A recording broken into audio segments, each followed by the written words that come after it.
चालबाज बहू। लुधियाना की रीटा की जिंदगी बड़े ही मजे से गुजर रही थी। आस पड़ोस से लेकर नाती रिश्तेदार सभी रीटा को बड़ा मानते थे। वो सबकी पसंद नापसंद का ख्याल रखती। अरे बहन, ये लो कढ़ी बनाई थी मैंने।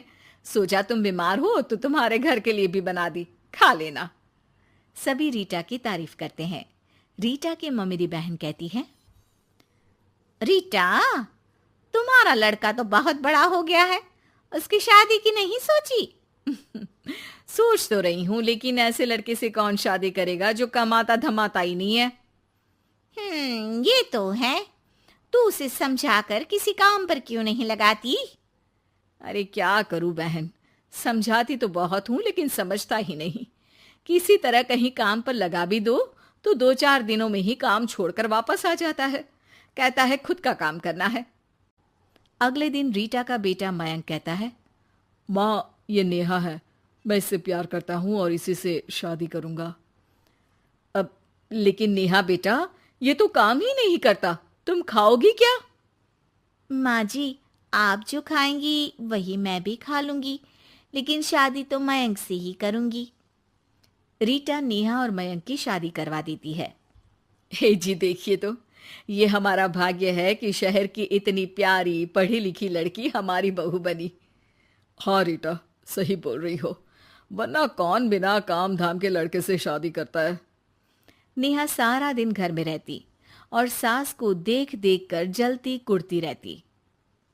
अरे नेहा, तू तो बहुत लक्की है जो इतनी अच्छी सास मिली, माँ की तरह तेरा ख्याल रखती है।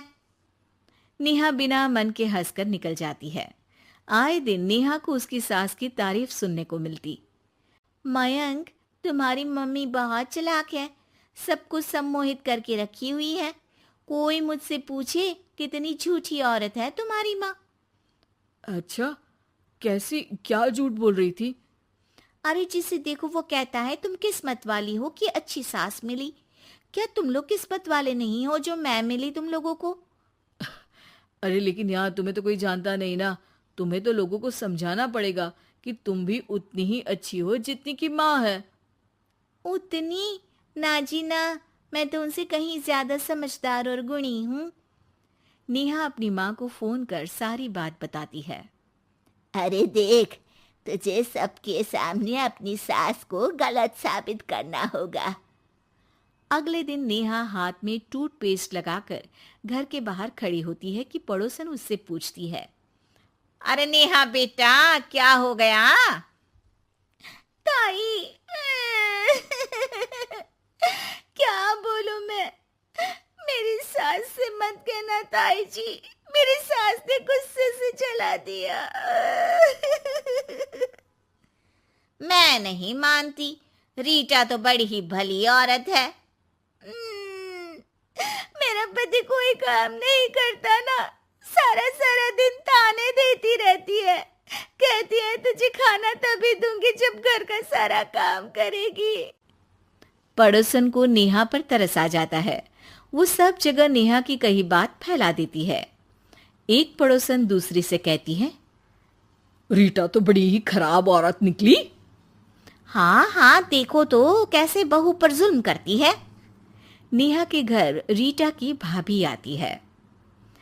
अरे मामी जी नमस्ते, कैसी हैं आप? मैं तो ठीक हूँ बेटा। कहाँ है रीटा, घर में नहीं है क्या? उसे तो मैंने कहा था कि मैं आ रही हूँ। अब क्या बताऊँ मामी जी, मुझे तो डॉक्टर के पास जाना था, लेकिन फिर भी मैं रुकी कि आपको घर आना है। मम्मी जी को तो कोई फिक्र ही नहीं है। तभी तो देखिए ना कि पता था आप आने वाली है, फिर भी चली गई घूमने। अरे ये तो बुरी बात है। अच्छा नेहा, मैं जा रही हूँ, रीटा आए तो बोल देना कि भाभी नाराज होकर चली गई हैं।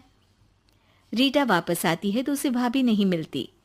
अरे नेहा, तूने रोका नहीं मामी को, बोला नहीं कि मंदिर गई हूं मैं? अरे मम्मी जी, मैंने तो उन्हें बोला कि आप बस आ ही रही हैं, लेकिन वो नहीं मानी और चली गई। मामी भी सभी रिश्तेदारों में रीटा की बुराई फैला देती है। अब जो रीटा सबकी लाडली हुआ करती थी, वो सबकी आंख में खटकने लगी।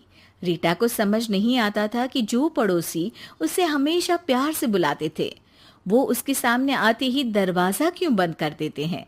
जो रिश्तेदार उसे इतना प्यार करते थे, वो उसे अब फोन तक नहीं करते। एक दिन रीटा के पास उसकी भाभी का फोन आता है। तू तो बड़ी हो गई रीटा। अरे ना भाभी ना, तुम तो माँ जैसी हो मेरे लिए, मायका तुमसे ही तो है। लेकिन तुम भी पता नहीं क्यों नाराज हो मुझसे। रीटा को उसकी भाभी सारी बात बताती है। रीटा उसे समझाती है कि कैसे वो नेहा बहू को बताकर वहां से गई थी। दोनों के बीच गिला शिकवा खत्म हो जाता है। रीटा समझ जाती है कि नेहा ने ही उसकी बुराई पड़ोसियों से भी की होगी। रीटा सबके घर जाकर बात करती है, जहां उसे पता चलता है कि नेहा ने ढेर सारी झूठी बातें कर रखी है। रीटा सोच लेती है कि वो नेहा को सबक सिखाकर ही रहेगी। नेहा, तेरे ससुर जी रिटायर हो रहे हैं, तो अब तू और मयंक कहीं और घर देख लो। अरे कैसी बातें कर रही हैं सासू माँ, ये तो कोई काम नहीं करते, हम कहाँ जाएंगे। तभी वो पड़ोसन आ जाती है। अरे नेहा, अच्छा ही तो है, तेरी ऐसी सास से छुटकारा मिल रहा है जो तुझे बात बात पर जला देती थी ना। घर जरा जल्दी खाली कर देना नेहा, मयंक से भी बोल देना। नेहा को समझ आ जाता है कि सास को सब पता चल गया है। वो उसकी पैर पकड़ लेती है। सासू माँ, मुझे माफ कर दीजिए, मैं आगे से ऐसा कभी नहीं करूंगी।